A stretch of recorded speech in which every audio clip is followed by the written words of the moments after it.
Hi, my name is Cory Clark, and I am the director of the Adversarial Collaboration Project at University of Pennsylvania.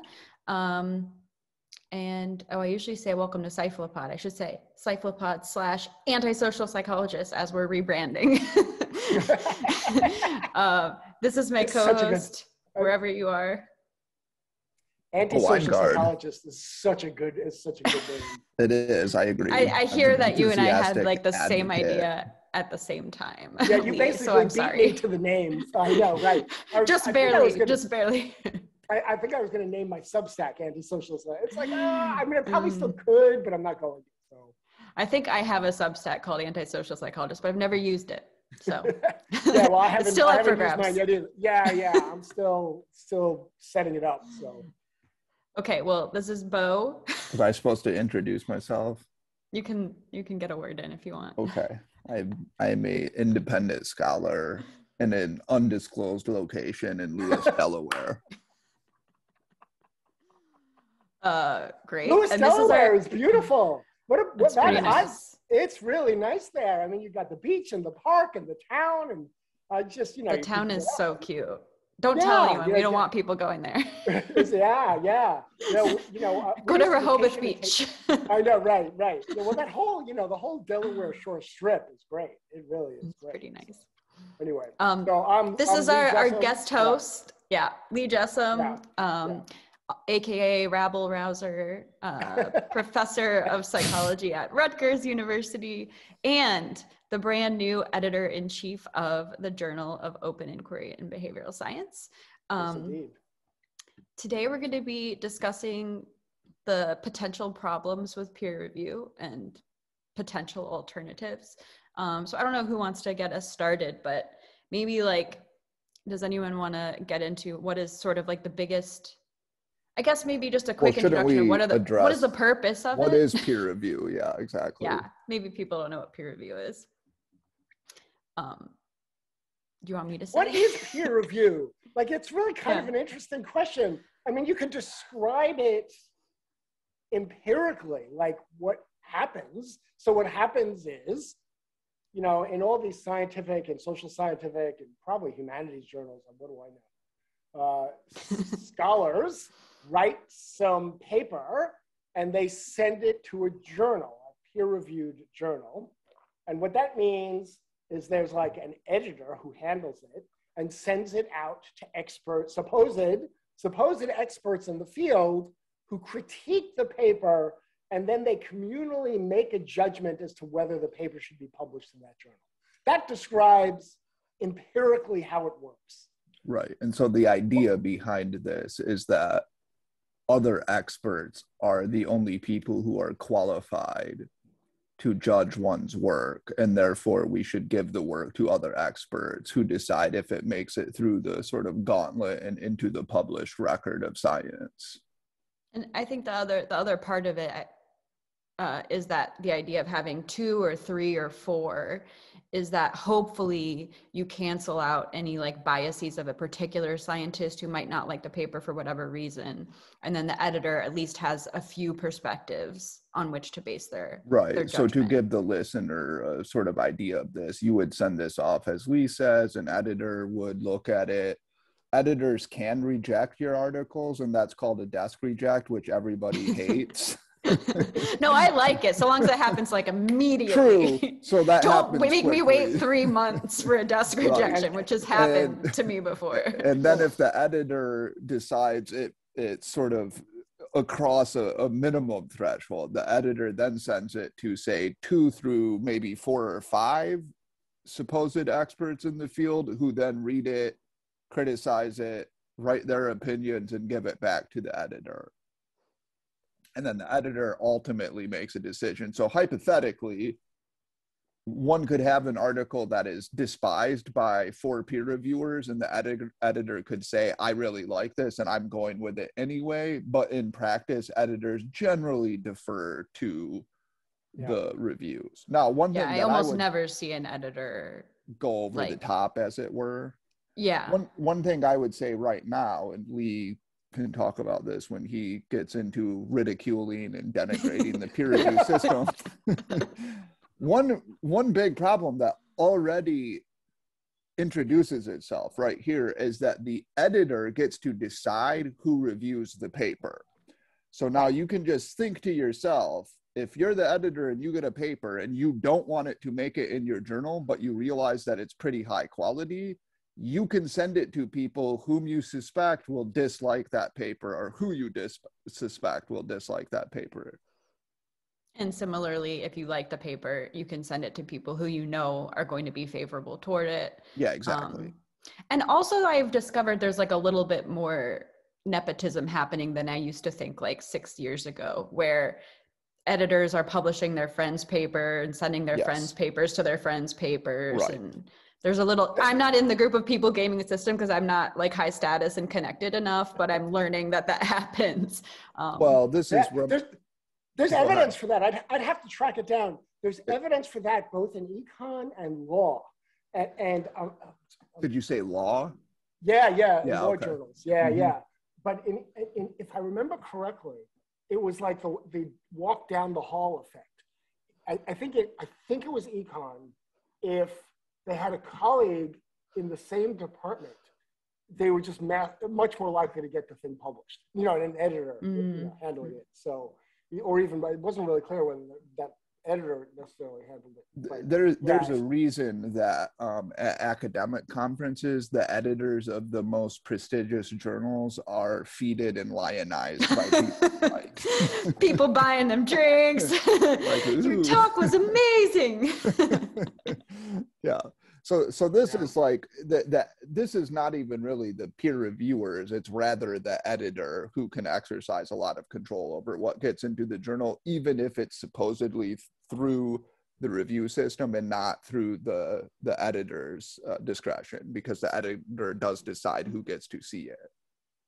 Yeah. I mean, and so that builds all sorts of real and potential bias into the entire system, right? So whether it's a political perspective or a theoretical perspective or the tradition in a particular area of research, if the editor is sympathetic, you can kind of stack the system for or against the paper on any of those grounds. Now, no one knows how often, at least I don't know of any evidence on how often editors actually do that. And probably most of the time, mostly they're doing their earnest best to get honest reviews. I think that's probably true, but you don't need it to be a majority of the time for it to seriously skew a literature, right? I mean, if this sort of bias, again, whether it's methodological or theoretical or political, only happens 10 or 20% of the time, that's going to be a substantial, end up producing an overall scientific literature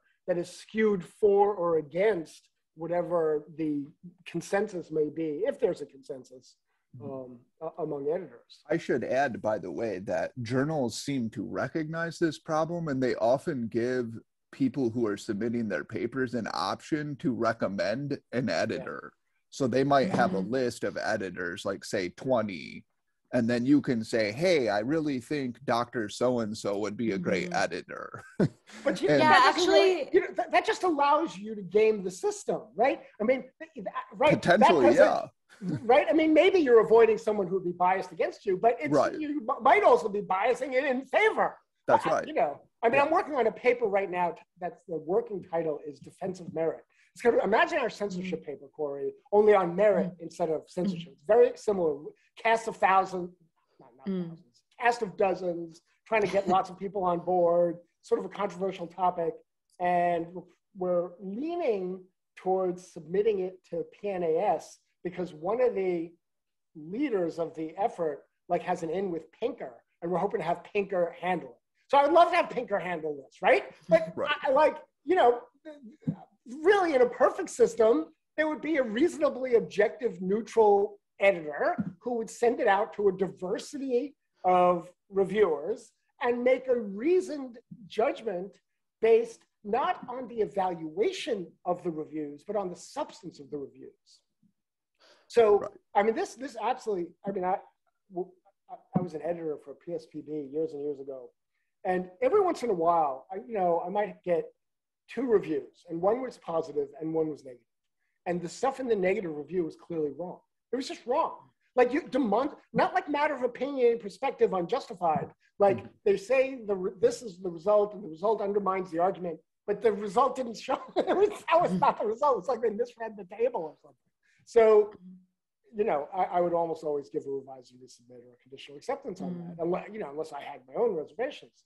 So, I personally, on the receiving end, on the submitting end, I always preferred an activist editor to a, you know, count the reviews and just average them in. Okay. So when I say an activist editor has a thoughtful set of responses that are substantive. I may not agree with all of them. I may even think some of them are really bad, but that means I'm now in a discussion with the editor rather than just a hand waving, do everything the reviewers tell you. It's like, what do I do with that? It's like, no, I'm not going to do everything the reviewers tell me. So one thing that's important about this is that reviewers are often anonymous, and the person who submitted the paper has no way of contacting the reviewer, whereas you do have contact with an editor. So I've had, and I'm sure you've had as well, experiences in which one of the reviews was just obviously and palpably confused. And I wanted to say, look, let me address this. And the editor just deferred to the reviewer and said, look, I don't want to irritate the reviewer. And that's obnoxious. And that's why we might prefer an activist, meaning an involved editor who's willing to make a decision based on conversations with the person who submitted the paper. My sense is that's the minority of editors. I feel like most editors, like a lot of the time it feels as though they didn't even really fully read the paper and they're just kind of like, they'll be like, I won't bother sharing more thoughts because the reviewers did such a wonderful job. Please address all of their comments. we're noting that editors are not well recompensed by the journals, so they're not exactly motivated.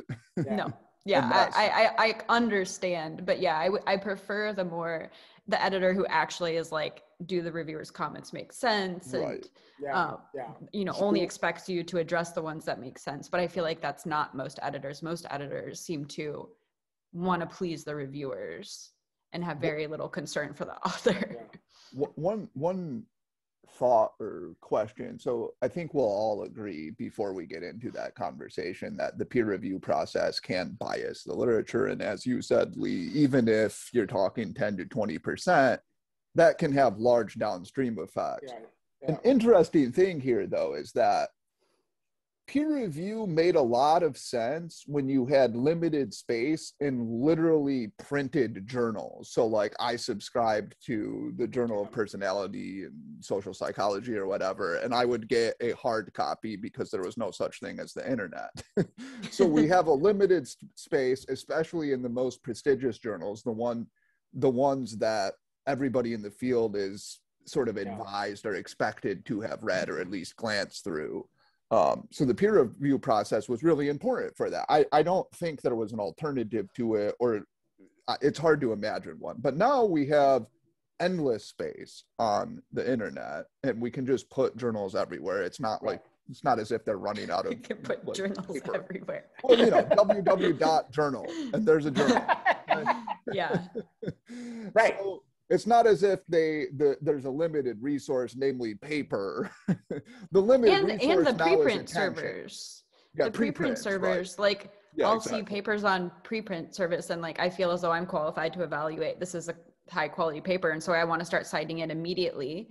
I don't care if it ever gets cited, or ever gets published, rather. But I guess some journals advise against that. They say not to cite preprints, unpublished work. Which makes sense for them, because why would they want to have to compete with unpublished work when they're doing citations for their own journal? That's true. Do you, Lee, agree with my assertion about peer review prior to the internet? That there was much limited more space. Understandable. Yeah, I think I mostly do agree with that, actually. You know, I just would add, you know, we're all social psychologists, so. I'm not. I'm an independent scholar, Lee. I know, but you're trained as a social psychologist. You're an antisocial psychologist. So, although we're all antisocial psychologists here. So, but I suspect, I don't know this, but I suspect most of the kinds of biases and noise in our review processes are not the same in the natural sciences. And I suspect that because they just usually have more of a reality criteria against which to compare what they're doing, right? I mean, if you're making some new chemical, you either have succeeded or haven't, and your colleagues, let's say you've succeeded and you haven't, your colleagues are going to figure that out very quickly, if nobody else can synthesize this new compound. Whereas we don't really usually have those kind of reality checks. It's like we design these studies and, using various measures, and it's like, well, maybe it replicates, maybe it doesn't. If most people don't really do this, there's more replications than there used to be. But somebody will do something similar. It'll be a somewhat different measure. So if comes out the same, you can sing the praises. But if it comes out differently, is it a different measure? Is it is the original thing bogus? Nobody really knows. And really, everybody's gotten published, and half of them are going to get grants. And as long as their friends say this is great stuff, they can continue to get it published. It doesn't really matter. There's no reality check. There's the Philip Dick comment, reality is what's left over after you stop believing in it. There's no check like that on us. So apparently that quote is a little bit more involved than that sentence. Just for the Philip K. Dick fans who are like, that's bullshit that he used that. But yeah, so here's an interesting, I keep saying things are interesting, but if I say it, it's interesting almost by definition. So here's a thought. If you look at study of bias in other disciplines, in the harder sciences, let's call them, a lot of it looked at it from a Kuhnian perspective, that is from a Thomas Kuhnian perspective. Thomas Kuhn argued that science progresses through paradigms in which people sort of share underlying assumptions, and then at some point there's a dramatic break or a revolution, and then you move into another paradigm. So some people would argue that's the kind of bias you get in other fields, is that the reviewers are working, let's say, within an Einsteinian paradigm. And then there's something that challenges that, and they're hostile to it because of that. Do you think that there even is a such thing as a paradigm in social psychology? Not in the Kuhnian sense. Like, people will throw that, it was hot to throw that term paradigm around, 10, 20 years ago. And it was like, every little methodological thing was a paradigm, Right. Right? So, which is just ridiculous. It's just it's your methods. That's really it is. It's not a paradigm, not in the Kuhnian sense anyway. And I don't think we have a paradigm. Right? We have common methods. We have mid-level theories. We occasionally have an ambitious theory. Usually it fails.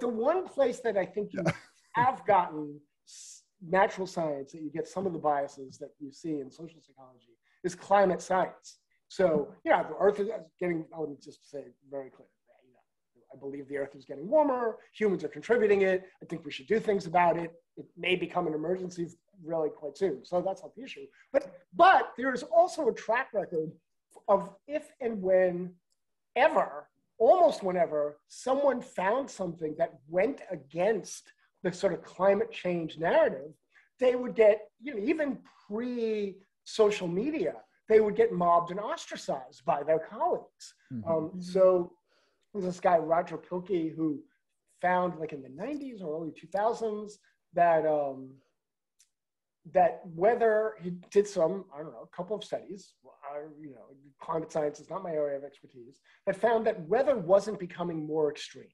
Mm-hmm. And I don't remember which piece of it. Maybe it's there weren't more hurricanes, or there weren't more tornadoes. Like, I don't remember the details. But the upshot was that there was no evidence that over however many years he looked at it, weather was getting more extreme. And he was denounced and ostracized and had trouble finding a position. And, so you can get the kinds of things that we see in social psychology in a natural science if it if it runs up against people's agendas and stuff. Wasn't there like a polar bear example that you told me?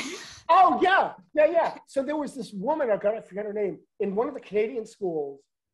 She had like a courtesy appointment, or maybe she was a non-tenure track faculty.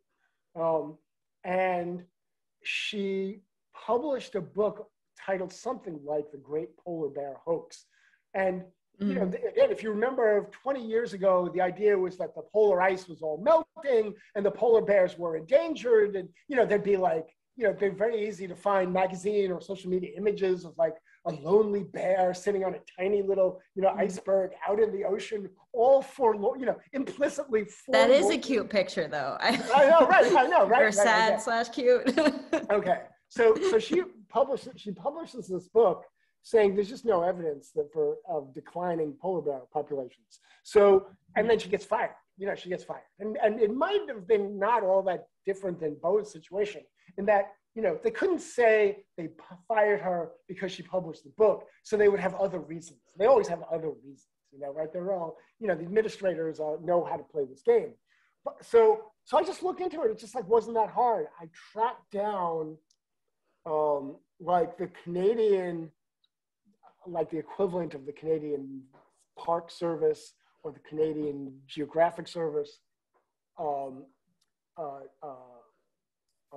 sort of tallying surveys of estimates of polar bear populations, 5 to 10 years apart, and they were up, across that, it was like, I'm making up the numbers now. Maybe I found it in 2009 and 2016. It was something like that. And they were, it was like there was a range both times, and I'm making up the numbers. But it was as if the range the first time was 15 to 25,000, and the range the second time was like 22 to 35,000. So it actually is, they overlap enough that it is conceivable they could have actually been reduced. But the general trajectory was that polar bears were increasing, not decreasing, based on, this had nothing to do with the book or the denunciation. In fact, the sources were not quite identical, but, so. So this is, for interested listeners, this is Susan Crockford's book, The Polar Bear. Yeah, The Polar Bear Catastrophe That Never Happened. Yeah, that's So the reason that I bring her critics are still hoping it'll happen, though. I know, right? Please, polar bears. They kill baby seals. They're kind of nasty creatures. But so the reason I bring up the Kuhnian paradigm idea is because what some people in the social sciences, especially like say social psychology, the sophisticated people will say, well, look, you get these kinds of biases in all kinds of fields, right? It's just the typical behavior of people protecting a paradigm. There's nothing, social psychology is not different in this sense. Whereas I think the three of us want to make the claim that it's much looser and that there are more political biases. So what would you say to that argument? I would say yes. But I would like to know what you think. So I think we all have like an intuitive sense that there's political bias. Maybe a lot of that is based on, probably for me, it's based on my own personal experiences and seeing the kinds of comments I get on different kinds of papers. But what, Lee, in your view, is the best evidence we have that there is political bias influencing the peer review process in either social psychology or psychology or the social sciences more broadly? I actually don't think there is a lot of evidence. This is some weak evidence that political bias influences peer review. And I say this because I've done some, pretty counter-narrative stuff over the years. I mean, probably most extremely was the stereotype accuracy stuff. And I just never had trouble getting that. I've never had any more trouble getting that published than anything else. Sometimes people would get angrier about it. That is absolutely true. But I just, it's real, it's like, let's say I had 3 reviews and 2 were kind of positive and 1 was like nasty.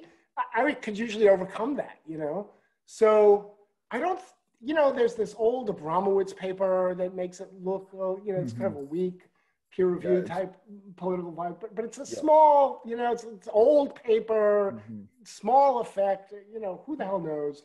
I think I think Yoel Inbar actually has a more recent paper that there was some evidence of a peer review like effect. But again, it was small. I just don't think Are you talking about the They self-reported said where that people said they would discriminate against a conservative paper? No. Here's a subsequent one. I'd have to track it down where they actually had people evaluate. Yeah. And they looked at a whole range of biases. So one was this evaluation bias. The other, I forget what they called it, but it was like, who is foregrounded? Is it, if it's a study of liberals and conservatives, are conservatives the ones being explained? Oh, yeah. No, I know that one. But that one, that was a small effect. And then also I was actually quite surprised.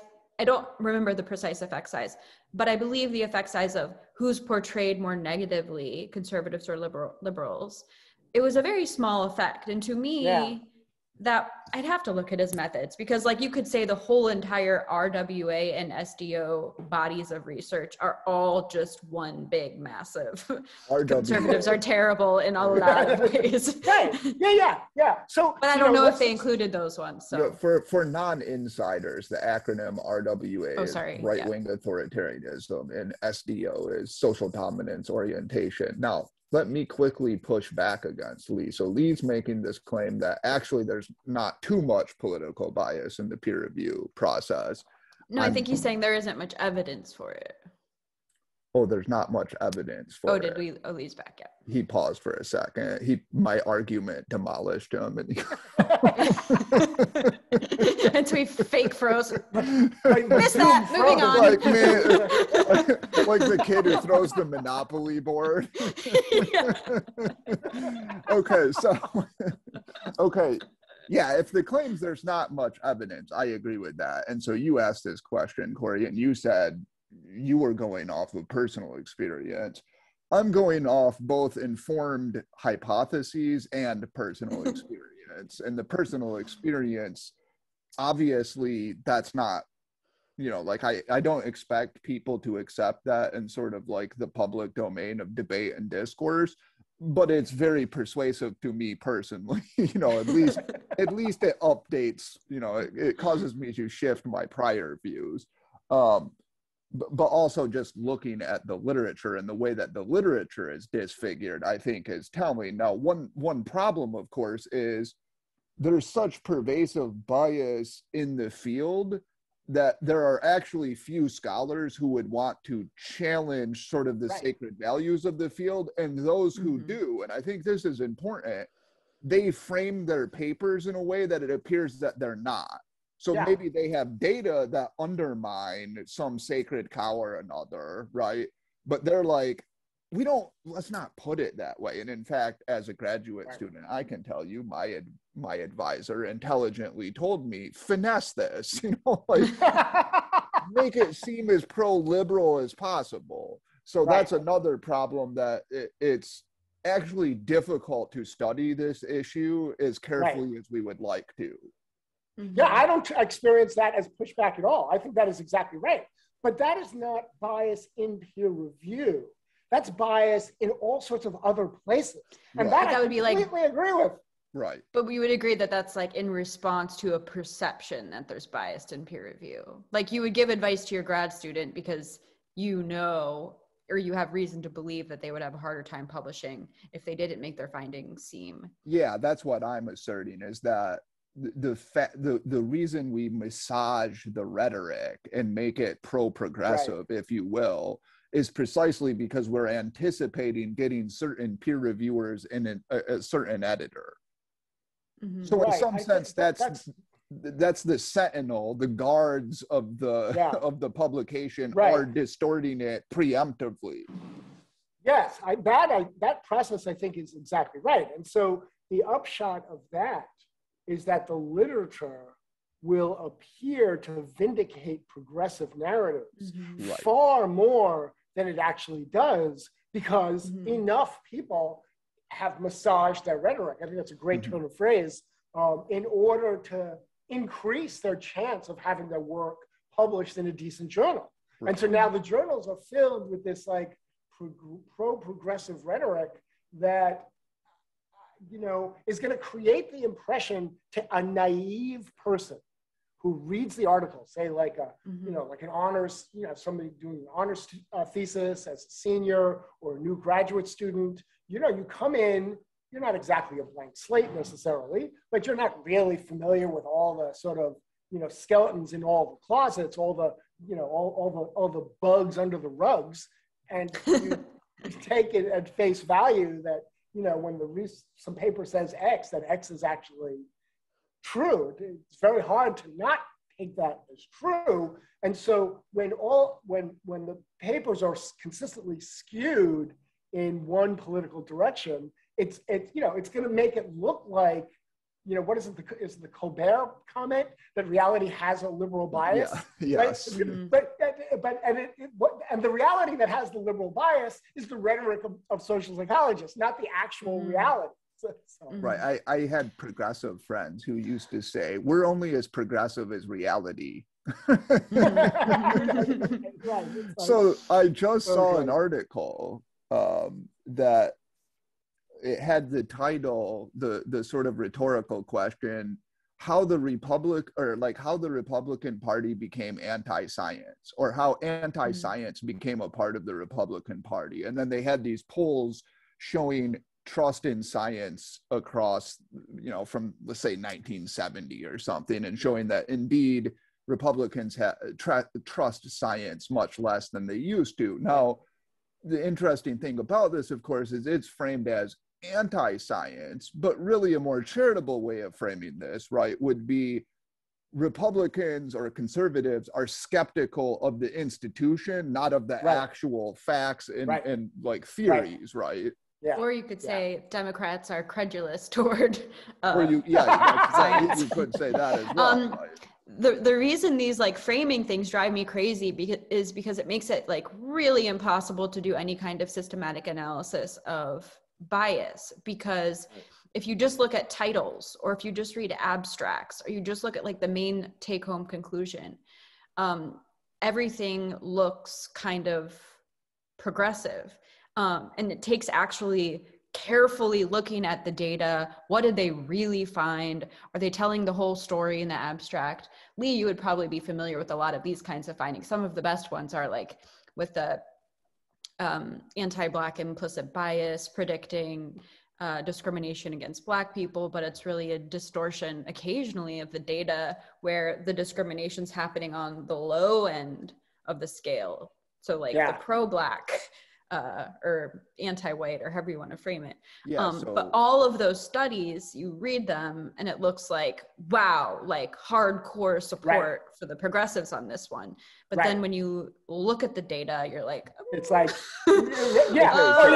are we seeing that liberals racially discriminate and conservatives don't? Or I'm equating. Yes. No, there's literally, I mean, there's probably multiple papers, but there's one in particular that really Tetlock was all over. I mean, I have he was talks and stuff, but it was really the Tetlock crew, Tetlock and Blanton and Jacquard. I mean, I forget Mitchell who was all. Yeah, it was that whole crew where one of the early studies showing predictive validity of the race IAT, that is, it predicted racial discrimination, had no evidence of anti-Black discrimination.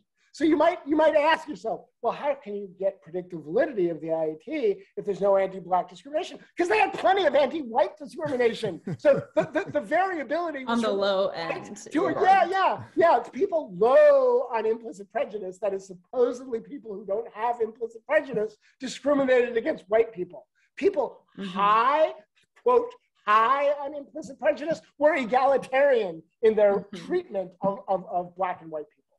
So it's like, you can't make this up. You cannot make this up. And this is actually, by the way, a pattern that is that repeats itself over and over, because there are a lot of studies in which, like, they say, well, conservatives evinced an anti-Black bias. And what that actually meant was conservatives treated like Blacks and whites similarly and Right. liberals favored Right. whites, and all you're Right. doing is just looking No, at the liberals favor comparison. black people. Yeah.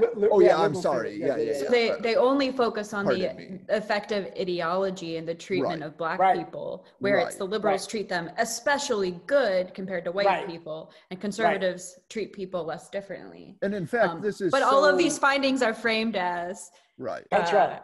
conservatives Implicit are bias. racist and sexist and I think this is so ingrained in people today, though, that the very idea of anti-white bias sounds like a conservative talking point.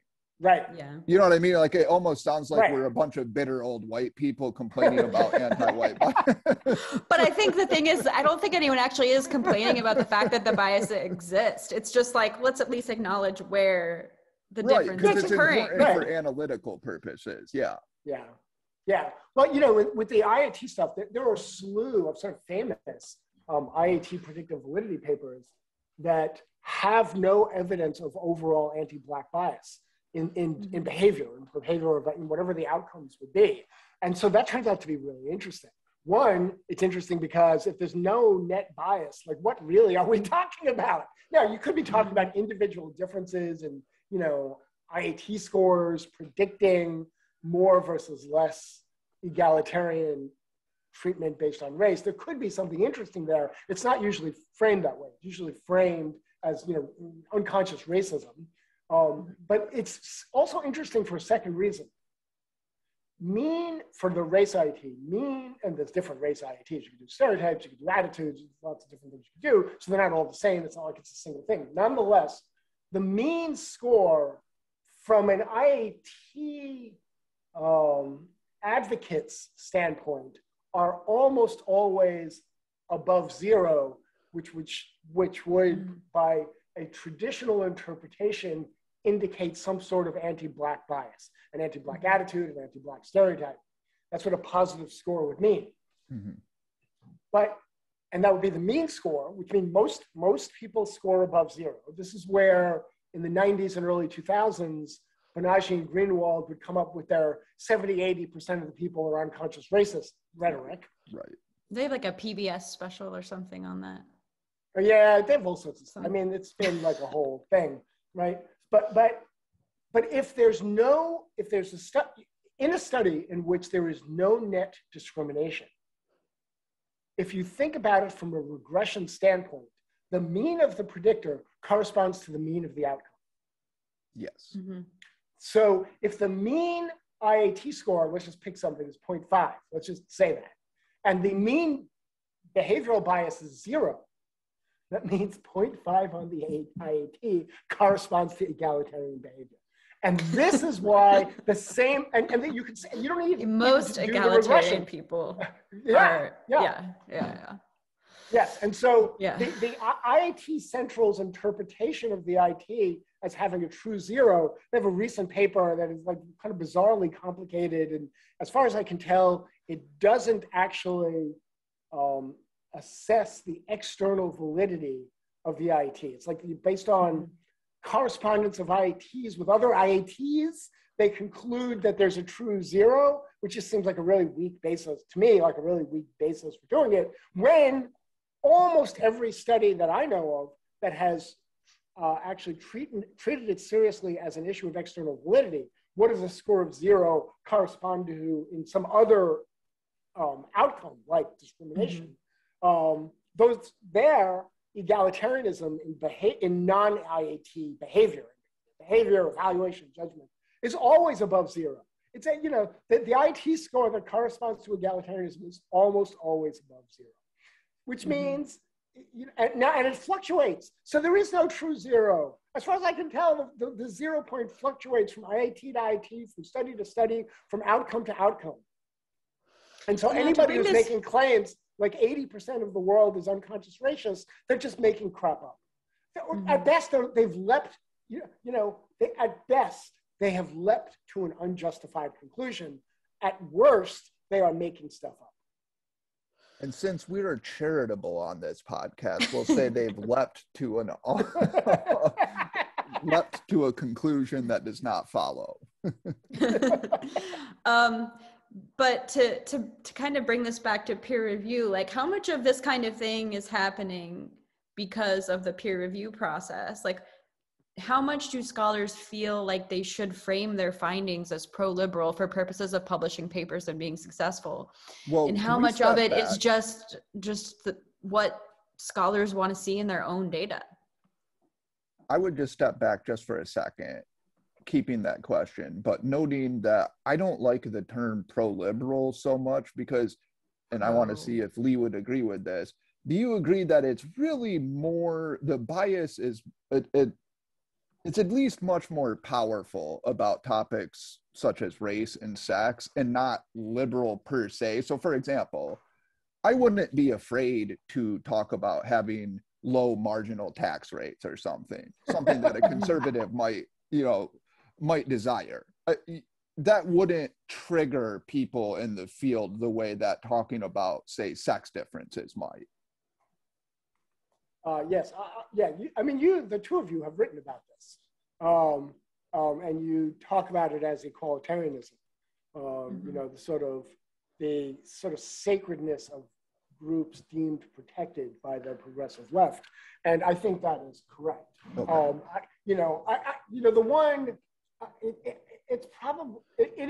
It captures 80-90% of where these problems are really going to be powerful. But climate science is another one, actually. Yeah, that's a good point. It doesn't easily fit that. So it's not only that, but it is, I think, mostly that. I think this is... Well, the polar bears are an oppressed minority. Polar boys, they're a protected minority.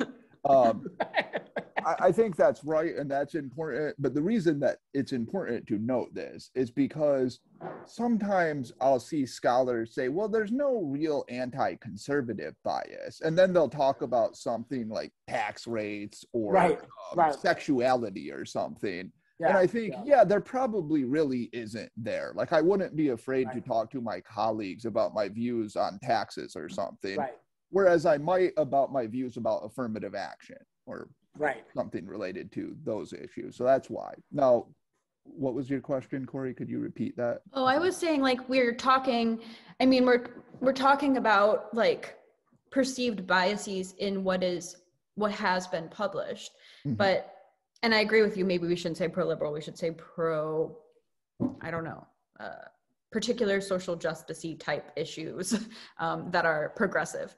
But how much of it has anything to do with bias or perceived bias in peer review, and then scholars purposefully skew their own results, for example, highlighting one particular effect and downplaying another one, so like making the interaction look different than it really is, or proposing a like totally implausible causal relationship between correlational variables when there's a far more plausible one that would challenge. They're just like, how much of that is happening because people are trying to publish and peer review is biased, and how much of it is just social scientists themselves see the world through that lens, and so those are the things they notice in their own data. Like, it doesn't even occur to them to highlight the fact that it's people low in right-wing authoritarianism who are treating people more equally.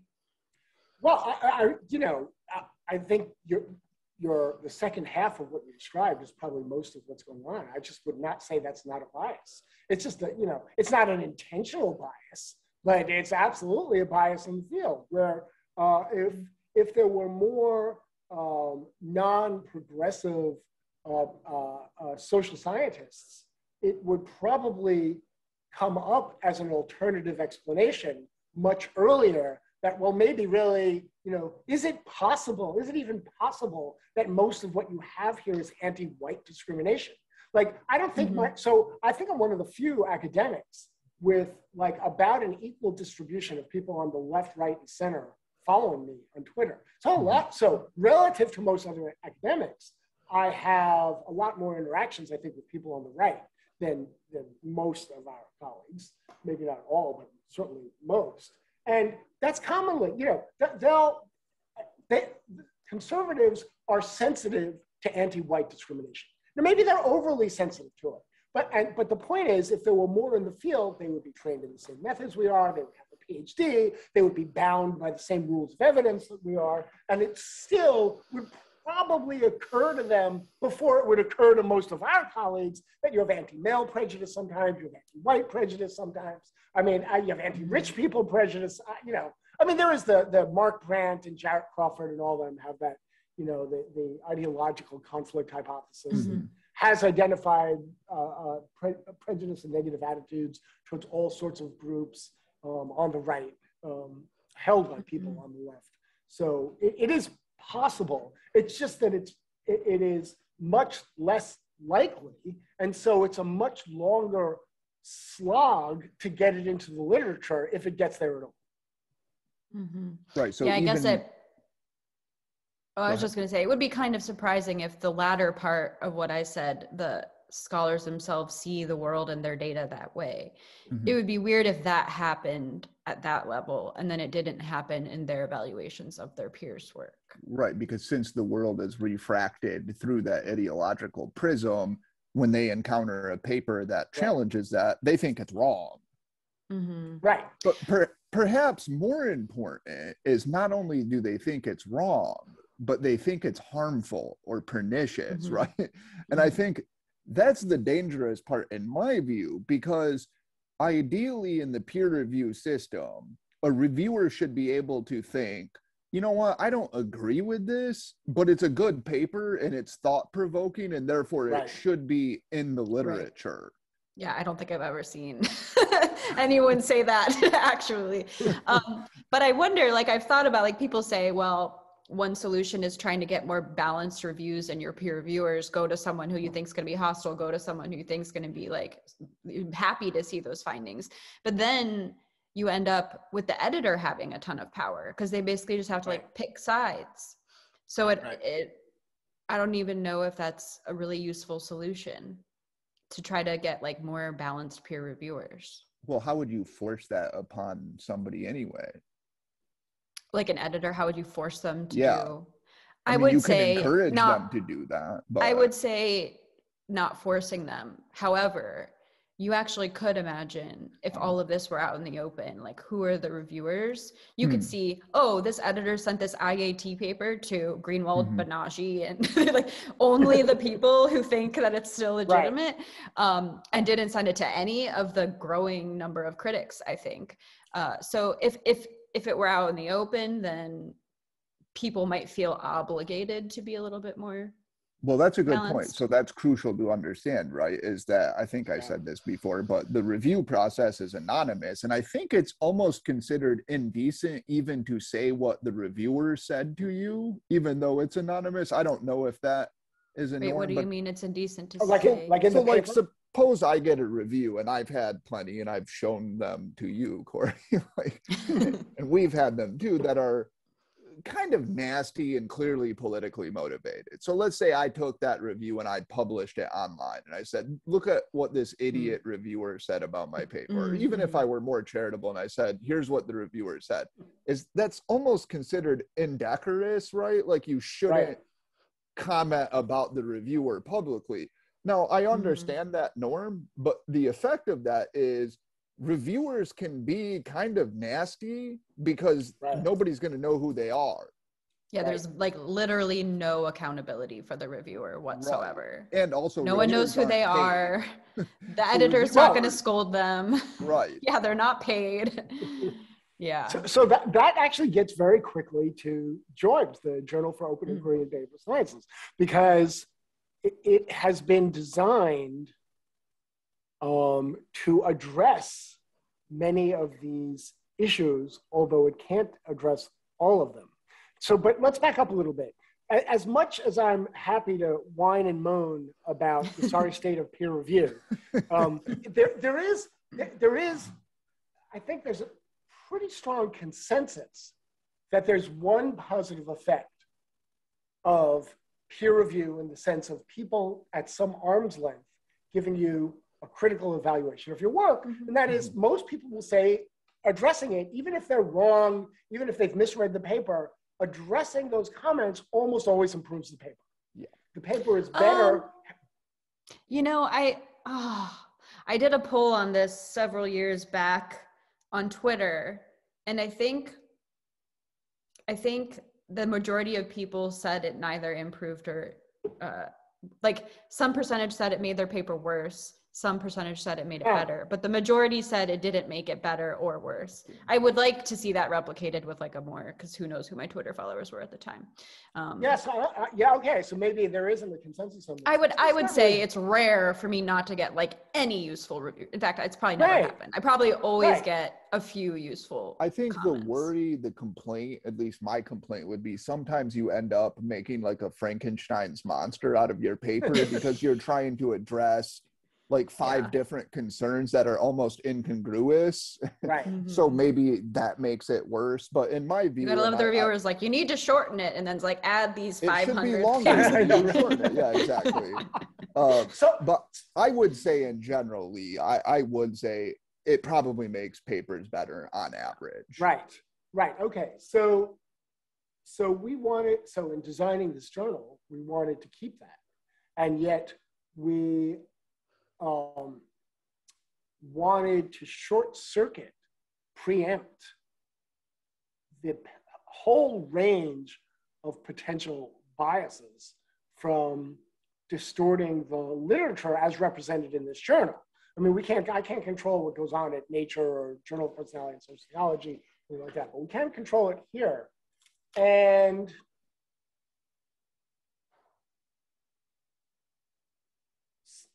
the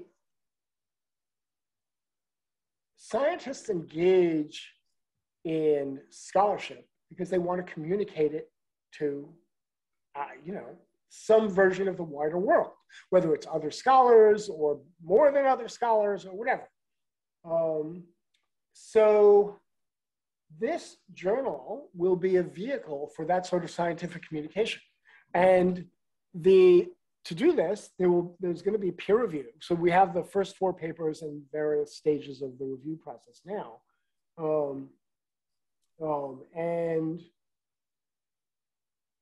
the entire process is going to be non-anonymous. That is, there's no blind review. You know who the paper is, you know who the reviewers are, reviewers know who you are, Maybe we should pause there and just say, like, what is the benefit of the anonymous? Why did we decide to have that in the first place? And why is it also a good idea to not have it? Yeah, well, so, I think the idea is so that reviewers could feel free to say whatever critical things they have to say about the paper. Whereas if they think the paper is really bad and they say so, they would feel at risk of some sort of retaliation or retribution or something like that. I think that's, I'll stop that. I mean, do either of you think there's something else involved? No, that's the sense that I get too, is that it's to prevent the retaliation, or at least the fear of retaliation. Right. Yeah, because, well, or also nepotism, right? Like, if I know whose paper I'm reviewing, I can put my name on my review and they can see that I reviewed them favorably. So like return the favor. Well, there are 2 sides of it. So like a lot of journals do double blind review where the reviewers don't know the authors and vice versa. Yeah, and that helps nepotism, because if you don't know who the authors are, then I see like Roy Baumeister or Phil Tetlock or, either a big name or someone I'm friends with and write them a favorable review. And then the other way is, if I'm going to criticize your paper, I don't want to have to make a new enemy every time I criticize a paper. Although I was actually thinking, to me, that makes more sense when you have a really small community. Now, like, disciplines are so massive. I don't know if it's as important to, I wouldn't even probably know who a lot of my reviewers are. At JOIBS, are you making reviews public? Yes. Yep. So that's another innovation, is that the reviews are going to function sort of like commentaries, like on a Psych Inquiry article or behavioral brain sciences article, and they're going to be published. So that there's like a minor issue there that has come up in sort of science reform discussions, in that reviewers get no reward for doing the review. It's just like you're providing a service to the field and you get to put on your Vita that you were a reviewer for such and such journal, which is like big deal. With those like 4 words. I know, yeah, it doesn't really do anything. Nobody's ever secured a And job they're by also reviewing papers. a huge pain in the ass, I should say. Like every time I get a request, I'm like, oh no. Right. Yes, I know. They're a huge pain in the ass. Exactly. So they'll be published. So you can list them as a publication. I mean, it's commentary style publication, but it's a publication. So at least there's some credit that you get for it. But based on the preliminary, first place, we are going to publish. The plan is, so we haven't, we've just barely begun, but the plan is to publish almost anything that's not like absurd or insane. And I literally mean insane. Like, if you've ever seen anything written by a schizophrenic, it's like, oh, this is like really weird, right? So that's a very low bar. So even as editor, I might handle. You should point out that it's also empirical only. So it has to report new data. Right. And that should help handle the insane thing, because it's like, well, I collected data and here are the results of those data. There's a certain level of seriousness involved in collecting data usually. So, and so the idea is that most of this journal as a vehicle for scientists communicating with other scientists or the wider public about their work means that the thing should get published, even if I don't think it's a very good paper. I don't have to think it's a good paper. As the action editor, if there is a paper, let's say, where I think its main claims aren't justified by the data, I will also write a commentary that says, okay, they did these 3 studies and they're claiming this, but I don't think it's justified. Here's why I don't think it's justified. And I would still publish it. Because it's not really my place. I don't see it as my place to curate for the world other people's work.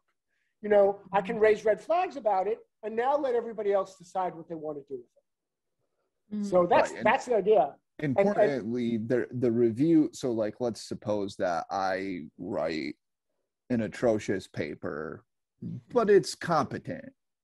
You get it, you notice all of these flaws in it, you send it to reviewers. Importantly, when my paper is published, there will be your comment and then reviewers public saying like, look at, here are all these problems. So somebody can go to those immediately. And also, as you said, the reviewer gets some credit here. Like, it's actually, you could write something that somebody else might cite. Like, hey, here's a review that makes really good points. I'm going to cite that as well. That's right. That's right. And I think the other part of it is the creating some accountability for the reviewer. So what I say is going to be public. I can't be a jerk. I can't cite illegitimate concerns.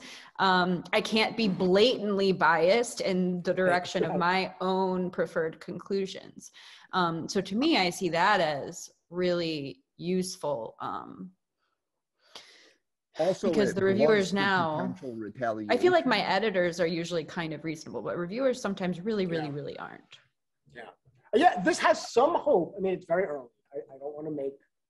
I'm not making a prediction. It's more of a hope. This has some hope of elevating the quality of scientific discourse around, the issues in this journal, actually, because of the accountability, because people won't, we have disconnected the outcome from the review, right? The reviews are not going to influence whether the thing gets published or not. So that should undercut the whole motivation for retaliation. I mean, it still would be annoying for somebody to really deeply critique your paper, especially if, but on the other hand, if they do and you think they're unjustified, I mean, you're going to have a chance to respond in the journal. You can have a chance to respond to that. You can either revise the paper, you can respond in a separate letter, you can do all those things, or you could just say, this is so ridiculous, I'm not going to deal with it. It's going to be up to the authors how they want to handle that sort of thing. So my point is that there is still some chance of people's egos being bruised by a negative review, but there's not as much hinging on it as there is in a conventional journal. I'm actually more convinced that this is a good idea, because you think about what you get with the commentaries with like Psych Inquiry or BBS. people are perfectly critical, I think, in those. They don't seem particularly concerned about burning bridges, and having been on the receiving end of that twice. Also, I feel like I don't have hard feelings toward critics at all. I mean, if they say something really rude, then maybe, but if they're just critical and they say like, I completely disagree with you. Right. I don't think I that find the really rude stuff hilarious. Yeah, sometimes the rude stuff's pretty funny. But I think part of the reason the commentaries are often critical but professional is precisely because they're published. And so you get to say what you think is wrong with it, but you're forced to say it in a professional and respectful way. And we all know I think, what happens to, I mean, if you look at a chat room with anonymous people, we know what happens to it within minutes. Yeah. It's just people splashing feces on the wall. I mean, it's primitive and horrific. So I like this idea. Were you guys influenced by any chance by, I think it was Nozick who wrote an article like Utopia of Science or Scientific Utopia, in which he forwarded some ideas, including, because I remember I wrote this paper called The Roger Ebert of Scientific Reviews. And basically my argument was, wouldn't it be great if your reviews were public so you could actually become a respected scientific reviewer? And that would be like something you were known for. Like, hey, I'm the Gene Siskel of scientific reviews. Yeah, you know, I have read that Scientific Utopia paper. But I don't know if it's from that. I went to SIPS, the Society for the Improvement of Psych Science, for a couple of years before they went full woke. And since they've gone full woke, I really haven't gone. Right. But there were, these like small, these hackathons and unconferences and like discussions about designing a new journal. And that did influence how I think about the journals and how, and how to go about it. And then there really is kind of a backstory. The JOIBS is going to be hosted on the Researchers One website. And Researchers One is already doing a lot of this. So this was organized by a guy in the Rutgers Stat Department and some colleague. I don't know if the other guy's a stat guy or not. And it's a web hosting place. It's sort of like an archive, but people post papers. They can be reviewed. Some are reviewed, some aren't. It's not a full journal, but it is a vehicle for scientific communication, actually. And so they have some experience with this already. They will post anything. Like you can, and they were worried that they would get a lot of garbage or racist or sexist stuff. And that just hasn't happened. In fact, the last time I was on it, which was a day or two ago, it was all like Bayesian models of certain kinds of decision making and some hairy stat things and stuff. So they just didn't get the trash science that they were worried about. So that made me feel more optimistic that we also will be unlikely to get that kind of stuff. And it just seems to be working reasonably well as far as they go. Now, they're not a full journal in the same way that we are. They're not ensuring peer review. They're not going to publish the peer reviews. They don't have an acceptance process. You just upload the paper. But it's 2/3, 3/4 of the way towards what we're going to try to do with this new journal. Yeah, I mean, that's really the biggest concern, right? Is that because basically the bar is you have to collect some data and you have to report some analyses that you'll get. I mean, actually, this is just occurring to me right now. What if somebody submits a study that does like a 2x2 with 12 participants? Like, well, does that get published? It does. Yeah. With like a 2x2, meaning there are 4 conditions and there are 3 people. You could literally what if they go to their like family and they just have their siblings and their parents fill out a survey and then they send it into JOIBS. You look at a JPSB from 1980 and that's it's the same. But we're trying to be better. Yeah, I would probably desk reject something with it if it really just had a sliver of data like that. Right. I don't know what what is the threshold? If they had 12 per condition, I would probably not desk reject it, so. And I would just say, look, this is still a tiny study and should be treated as massively preliminary, and no one should take anything here seriously until there's a high-powered replication. Nonetheless, if they did it otherwise reasonably well, maybe this is interesting.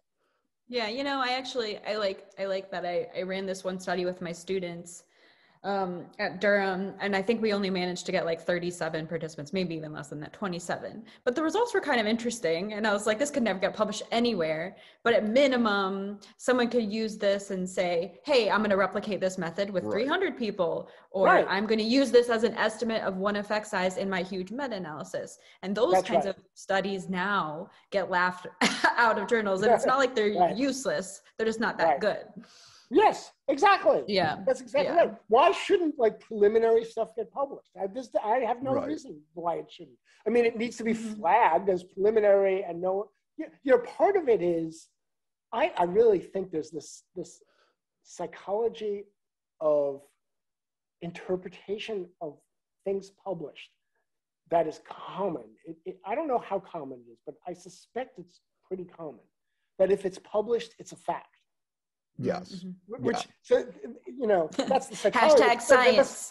I know. Right, exactly. Right? You've now established a fact, which is just ridiculous. As we know we should have known before the replication crisis that just because something's published, that doesn't make it. But certainly post-replication crisis, the fact that something's published does not make it a fact. So once you accept that, it's easier to become more open to studies with high levels of uncertainty surrounding it. Yeah, because it's a question of degree, right? I mean, it's just a question of degree. That seems to be part of the motivation, perhaps only part of the motivation of like progressive activists to attempt to get articles that were published in like 1990 retracted.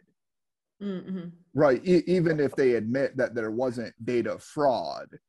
And the idea, I guess, is, well, if it remains in the published literature, somehow it has the imprimatur of science, and it's therefore has this kind of prestige. But as all of us who work in science understand, there are plenty of science papers that have been published that are not correct.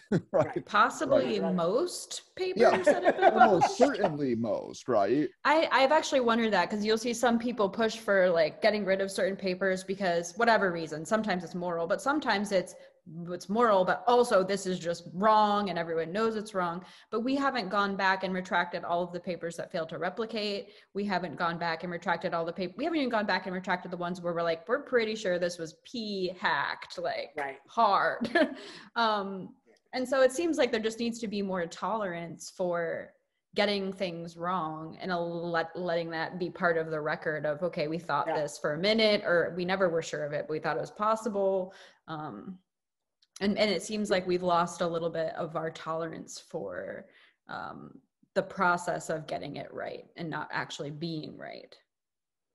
But would we agree abstractly that the challenge is finding the sweet spot between some kind of curation and complete, let's call it, populism, where you just, I have an idea, here it goes. Make social literally anyone can publish. Right, exactly. That's what I'm thinking, because you can see the danger of like, I'm just going to write my MAGA-friendly findings and boom, publish it, and there we go. Right? And then people who want to will cite that. So there's like this sort of conflict between, we need some form of regulation, but we don't want so much that, a few people who have their own agendas can squash various ideas.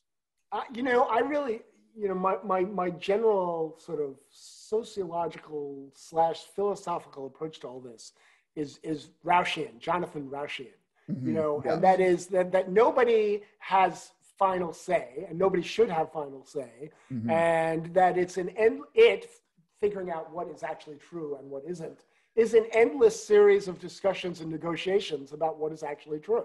And it's just that there is no end, and there's no final point, and there is no one who should be gatekeeping what enters into that discussion. So that has informed how we've built this journal. you know, and Roush so, does make an argument against the image of the marketplace of ideas, because he says it's more regulated than that. So I kind of I like that idea that it's not complete anarchy, in other words. Right. yeah, you know, anarchy. I mean, I'm not sure what anarchy would look like, but I don't know either. It's a yeah, cool yeah. word, though. Twitter? Well, actually, no, not Twitter after Wait, Elon Twitter, Musk takes over. Yeah, there we go. The meltdown, the leftist meltdown on Elon Musk taking over Twitter is just, this is like, it's just too much fun to watch. It's just like completely absurd. You might be surprised to hear that both Bo and I are a little worried about Oh, really? how Twitter may be getting worse. That's a whole long discussion. That's another discussion. I would need to lay the groundwork for it so Lee doesn't tear me up immediately. Yeah. Well, you know, there was actually a really good, I don't know if I saved it, thread by like some former exec at Reddit.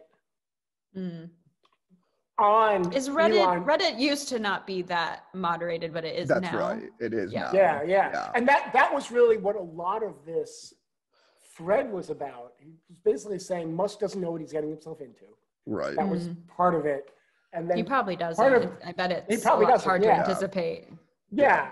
But he's look, if you think about what Musk has done, he does things that are hard to anticipate. You know what I mean? So if there was ever a person who could jump into something that he doesn't really understand and possibly get it right, it would be somebody like him. I mean, who thought 15 years ago, who thought there would be a private company sending satellites into orbit around the Earth? This incredible. Was like, it's incredible. It is completely incredible.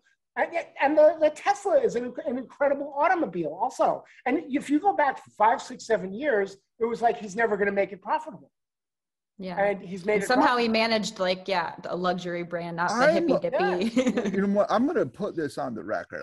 Obviously I could be wrong about this, but if I had to super forecast, I would say that it would be just a forecast until you reach the level of super. That I'm super about it. Exactly. I would guess that it won't change that much because Twitter is so constrained by various incentives that there's not actually a lot of freedom there. Yeah, I agree with that, actually. That is my best guess also. I mean, because you can imagine the moment that like incels start promoting stuff on there and somebody gets shot, like you just, so much heat will come at you and it will actually hurt the profit and you don't want that. Right. So I guess not much will change. Maybe Trump will be reinstated or something and, yeah. Yeah, I mean, I bet you would probably try some experimental small things and then see how they go. And if they go well, then you keep doing them. And if they go poorly, then you back it up. Yeah. But I guess we'll see. Yeah. We'll see. But Lee, how can people find the journal if they have papers they can't publish elsewhere? High quality papers. I'm very happy to take papers that they can't publish elsewhere. And in fact, one of the things, I realize I'm not answering your question yet, but one of the things we hope to do after we get our feet well grounded in the process of making this happen is have a special issue where we publish previously retracted papers. Previously retracted papers that were retracted without having identified data fraud or massive data error. If it's retracted because they've identified fraud, we're not going to touch that with a 10-foot pole. But there are a slew of papers out there. One would be Bruce Gilley's The Case for Colonialism, retracted under death threats and stuff. And right. Was that one empirical though? Yeah, but you know what? No, it's not. But for a special issue. For a special issue. Yeah, for a special issue, I would waive that requirement. The problem is with a lot of these papers, the pressure doesn't necessarily cause the journal to retract it. It causes the author to retract it, and then they might be hesitant to publish their paper again because they retracted it. They retracted it. I'm sure they all have different reasons, but it is possible. But anyway, the we'll see. journal can be, there's a new society, the Society for Open Inquiry in the Behavioral Sciences. So if you just Google that, it comes right up. The Society for Open Inquiry in the Behavioral Sciences. With the very unfortunate acronym SOIBS, SOIBS.com. I know. Or is it SOIBS.org? As you know, Cory, I fought not quite tooth and nail to get us to change the name to have a different acronym. And we went around for like 2 or 3 months and we just never found anything better. And a lot of people spent a lot of time brainstorming better. It doesn't names, sound and very we came up with masculine, nothing better than SOIBS. Yeah. I think I had proposed pink, which is even less that masculine. sounds even worse. Oh, pink. I got rejected. Yeah, so open. So just go to there's a journal page on the society's page, and with contact information and how to submit and all that sort of stuff. So. You know, one thing I thought, like a potential concern is, you know, there's a little bit of a war happening in our field. There are these people who maybe would self-identify as like pro-open inquiry, pro-academic freedom people who would be called by the other side like far-right extreme academics. And then the people who would maybe they would say they're for like responsible science or something, and the people on the other side would call them like the woke. But there's a battle between these people in like what the norms should be and like what should be published. And I could imagine that a journal like this getting labeled, you know, like a far right journal or something, even though that has nothing to do with the at least explicitly stated mission, of course, but getting labeled that way and then being pretty much ignored when it comes to citing papers, which of course is bad for the journal's impact factor. But beyond that, I was actually thinking one potential benefit is that I think people couldn't ignore it when they're doing meta-analyses because it's out there and it's published. And if they're going to do a meta-analysis on X and the paper's out there, then they kind of will be obligated to include it. So maybe it won't get ignored altogether. Yeah, you know, look, most new things, especially in academia, get ignored. You know, I mean, there are rare exceptions, but they're rare. And I'm expecting this to have sort of a slow rollout and a slow, you know, a slow snowball effect, you know, as people hear more about it, as they see that the first few papers that we publish in it are like reasonable papers. They're not like some weird, you know, kind of thing. And then we'll have to see, you know, like Researchers One, the host of our site that also, you know, functions kind of like an archive, has been around for, I don't know, 4 or 5 years now. And you know, when they first launched it, no one really heard of it except like their friends and a few people outside that. And now I believe it's hosting 3 journals, you know? So, but that's taken 4 or 5 years. So things just take time. It's like, I just, you know, I want it to be a good version of what it is, which is a vehicle for scientists to communicate, especially with other academics, but really with anybody, because it is going to be open. It's going to be open to the public, about their work. That's what it is. And it, you know, I've been studying this political bias stuff for long enough. I mean, good stuff gets ignored all the time. I just, you know, one of my favorite comments on your Psych Inc. Equalitarian paper was from Calvin Lai, which was what normal claims require normal evidence. So, you know, sort of a twist on the extraordinary claims require extraordinary evidence. It might have been unextraordinary claims require unextraordinary. Yeah, right. There was something like that. Right? Calvin is a friend of mine, and he came on Psychologists, but yeah. Oh, did he really? Yeah. His title stung a little.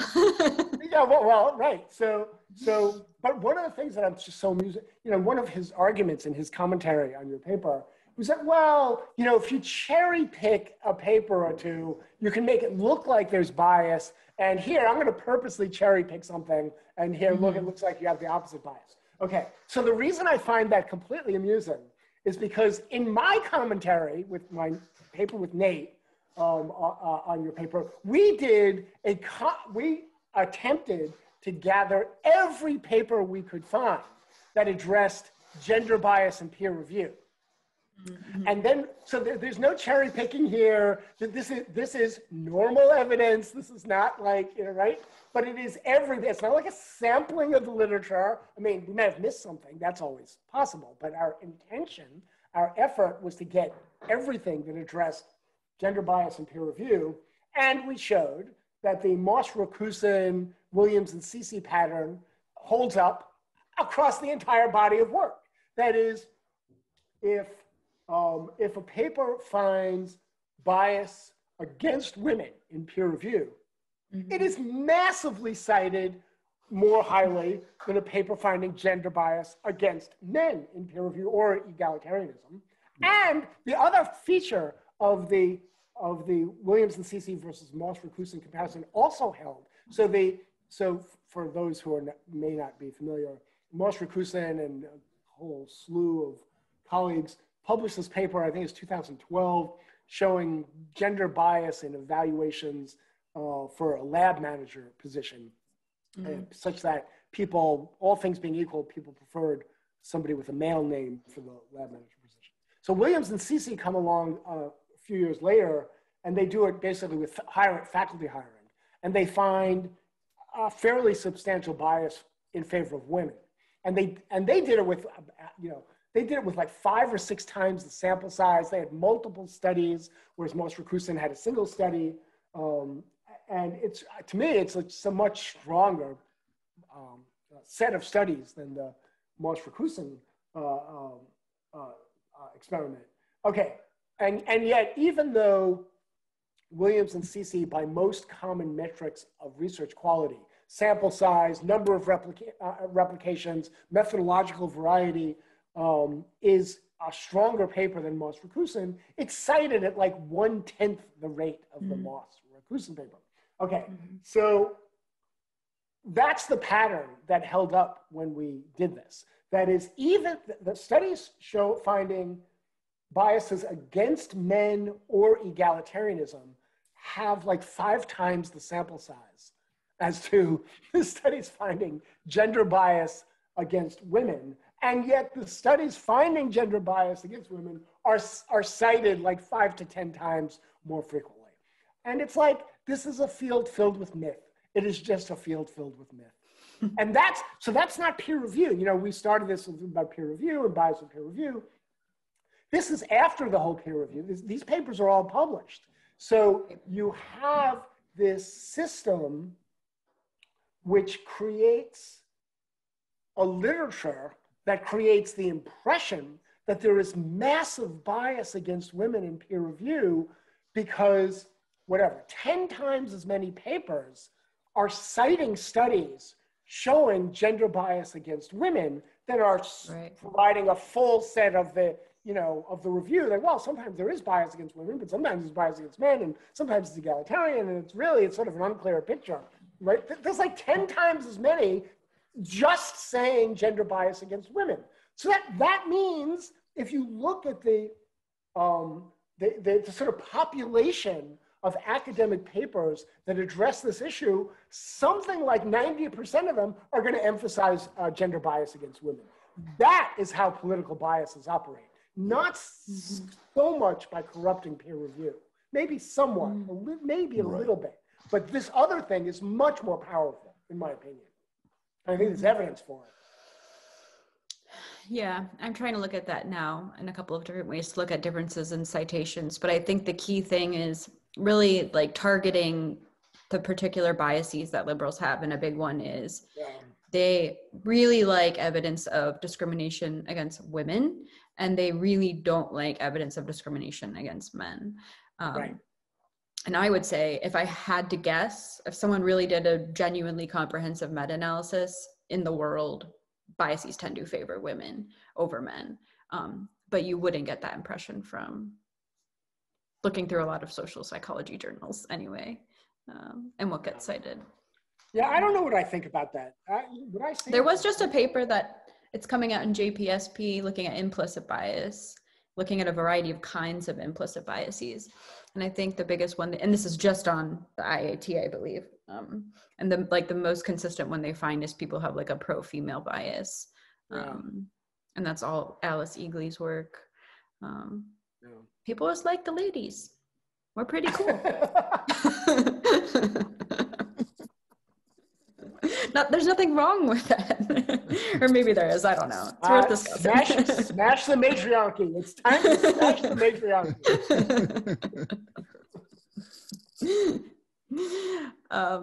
Well, anything else we want to hit before we head out?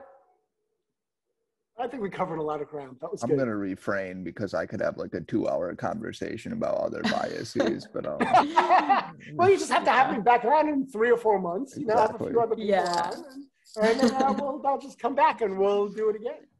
Yeah, and we can discuss how this experiment is going with the journal. I'll be very interested to see. Yeah. So will I. Well, thanks for coming on, Lee. Thank you. Thanks for having me.